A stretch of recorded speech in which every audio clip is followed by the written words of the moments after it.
साल था 1978। बॉलीवुड में एक नई हलचल मची हुई थी।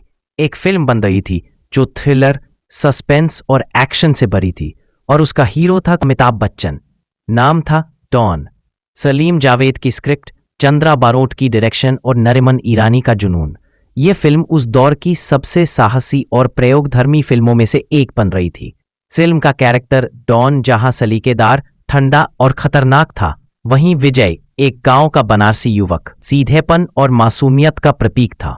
फिल्म लगभग तैयार हो चुकी थी, लेकिन जब फिल्म की स्पेशल स्क्रीनिंग हुई उसमें मौजूद थे दो धुरंधर, मनोज कुमार और जावेद अख्तर, और उन्होंने वो कहा जिसने फिल्म की दिशा ही बदल दी। जैसे ही इंटरवल के बाद का हिस्सा खत्म हुआ, उन्होंने एक ही बात दोहराई, फिल्म में सस्पेंस और एक्शन तो बहुत है, लेकिन कहीं ना कहीं एक राहत चाहिए, एक हंसी, एक मस्ती, कुछ ऐसा जो दर्शक को सांस लेने दे। मनोज कुमार ने कहा, दूसरा हिस्सा बोझिल हो गया है, और जावेद अख्तर ने सीधा कहा, एक गाना डालो जो रंग लाए।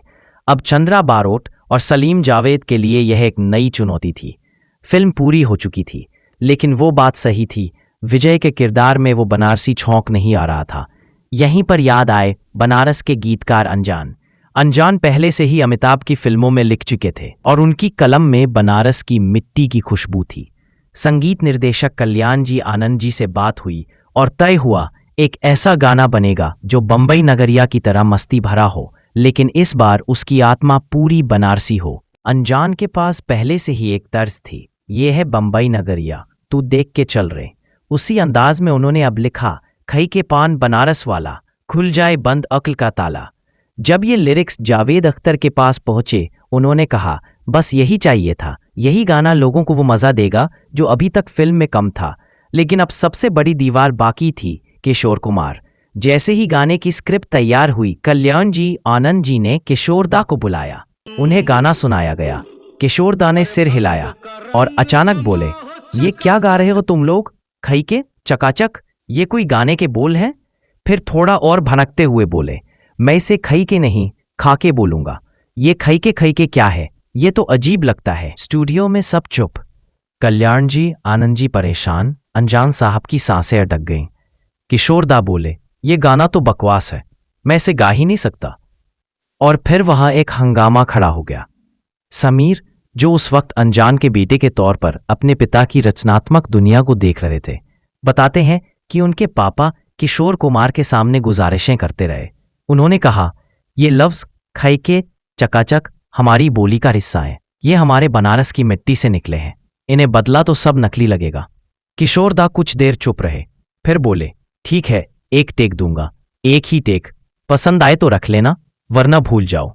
अनजान साहब ने राहत की सांस ली। किशोर दा ने पान मंगवाया, पीकदान पास रखा और एक टुकड़ा मुंह में रखा। गाना शुरू हुआ और जैसे ही उनकी आवाज माइक से निकली, वो किशोर कुमार नहीं थे, वो थे बनारस के किसी नुक्कड़ पर बैठा मस्तमौला विजय। गाना खत्म होते ही स्टूडियो में तालियों की गड़गड़ाहट गूंजने लगी। सबने एक दूसरे को देखा, ये एक सुनामी थी। उस एक टेक ने गाने को अमर बना दिया। जब फिल्म में वो गाना जोड़ा गया और थिएटर में चला, लोग पागल हो गए। सिनेमाघरों में सीटों से लोग उठकर नाचने लगे। वो गाना जो फिल्म में था ही नहीं, अब फिल्म की पहचान बन चुका था।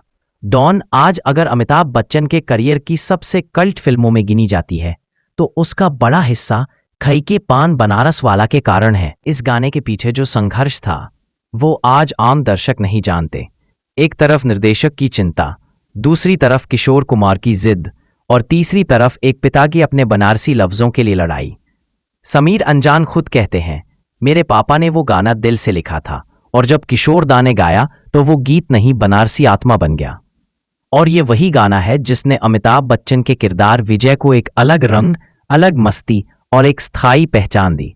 तो दोस्तों सोचिए, अगर मनोज कुमार और जावेद अख्तर ने वो स्क्रीनिंग देखकर टिप्पणी न की होती, अगर किशोर कुमार ने एक टेक देने से मना कर दिया होता, अगर अनजान ने अपने शब्दों के लिए लड़ाई न लड़ी होती, तो क्या खई के पान बनारस वाला कभी बन पाता? ये गाना नहीं, एक इत्तेफाक था, एक बगावत था। ज्यादा एक्शन, ज्यादा थ्रिल के बीच थोड़ी मस्ती की तलाश, और यही तलाश उस दिन बन गई इतिहास। अगर आपको ये कहानी पसंद आई हो तो लाइक, शेयर और सब्सक्राइब जरूर कीजिए। ताकि हम आपके लिए ऐसे ही फिल्मी पर्दे के पीछे के सुनहरे किस्से लाते रहें। और हाँ, अगली बार जब ये गाना बजे तो सिर्फ थिरकिए मत, याद कीजिए कि इसके बनने के पीछे कितनी लड़ाई, कितनी जिद और कितनी मोहब्बत थी। खई के पान बनारस वाला, सच में खुला था उस दिन बंद अक्ल का ताला।